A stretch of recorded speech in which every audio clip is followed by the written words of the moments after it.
నగరంలో ఏర్పాటు చేసిన గ్రాఫ్టన్ మోటార్ షోరూంను మాజీ మంత్రి కరీంనగర్ ఎమ్మెల్యే గంగుల కమలాకర్ ప్రారంభించారు.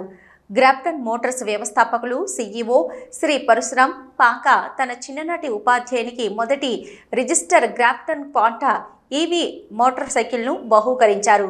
మోటార్స్ వ్యవస్థాపకులు సీఈఓ పరశురాం పాక ఈ సందర్భంగా మాట్లాడుతూ గ్రాఫ్టన్ మోటార్ నగర్లో మొదటి షోరూం ప్రారంభించడం గ్రాఫ్టన్ మోటార్కు శుభ పరిణామమన్నారు. ఇది కేవలం వ్యాపార మైలురాయి కాదని, ఇది ఈ ప్రాంతానికి పెద్ద కలలు కనడానికి నన్ను ప్రేరేపించిన వ్యక్తులకు ఈ సందర్భంగా ధన్యవాదాలు తెలియజేశారు.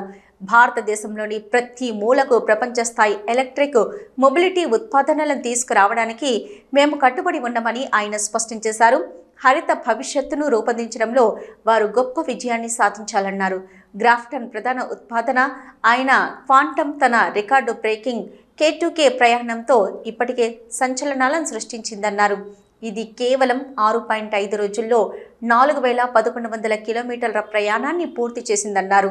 ఈ మోటార్ సైకిల్ పెట్రోల్ ఇంధన మోటార్ సైకిళ్లతో పోలిస్తే క్వాంటాతో కేవలం 20 నుంచి 30 రూపాయల ఖర్చుతో కరీంనగర్ నుంచి హైదరాబాద్కు 150 కిలోమీటర్ల దూరం ప్రయాణించవచ్చన్నారు. ఇది శక్తివంతమైన BLDC హబ్ మోటార్తో పనిచేస్తుందన్నారు.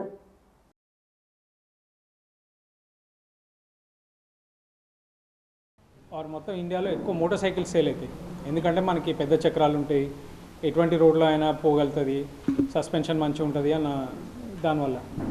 సో అప్పుడు మాకు అర్థమైంది ఏంటంటే ఓకే, మనం ఎలక్ట్రిక్ వెహికల్ తయారు చేయాలంటే మోటార్ సైకిల్ లాంటివి తయారు చేయాలి, అది ఇండియాలోనే తయారు చేయాలని అర్థమైంది అప్పుడు మనకి. ఎందుకంటే అప్పుడు మనకు ఇంకోటి తెలిసింది ఏంటంటే ఆ టైంలో ఎలక్ట్రిక్ వెహికల్స్ అన్నిటినీ యూజ్ అండ్ త్రో వెహికల్స్లా చూసారు మనుషులు, సర్వీస్ లేక స్పేర్ పార్ట్స్ లేక. అండ్ అప్పుడు చాలా లో స్పీడ్తో పోతుండే, లో స్పీడ్ వెహికల్స్ ఉండే అప్పుడు. సో అప్పుడు అనిపించింది ఓకే, మనం ఎలక్ట్రిక్ వెహికల్ తయారు చేయాలి అంటే, మోటార్ సైకిల్ చేయాలంటే ఒక హై స్పీడ్ వెహికల్ తయారు చేయాలి, అది మేడ్ ఇన్ ఇండియానే చేయాలి అన్నది అర్థమైంది అప్పుడు. ఎందుకంటే స్పేర్ పార్ట్ సర్వీస్ అవైలబుల్ ఉండాలి. ఒక ప్రాబ్లం వస్తే బండికి మనకి స్పేర్ పార్ట్స్ దొరకాలి, సర్వీస్ కూడా రిపేర్ కూడా అవ్వాలి. అప్పుడు మనం పోయి చూస్తే మార్కెట్లో చూస్తే అర్థమైంది ఏంటంటే అసలు కాంపోనెంట్ మ్యానుఫ్యాక్చరింగ్ చేసేవాళ్ళు లేరు, ఆ టెక్నాలజీ తయారు చేసే ఈకోసిస్టమే లేదు మన ఇండియాలో ఆ టైంలో.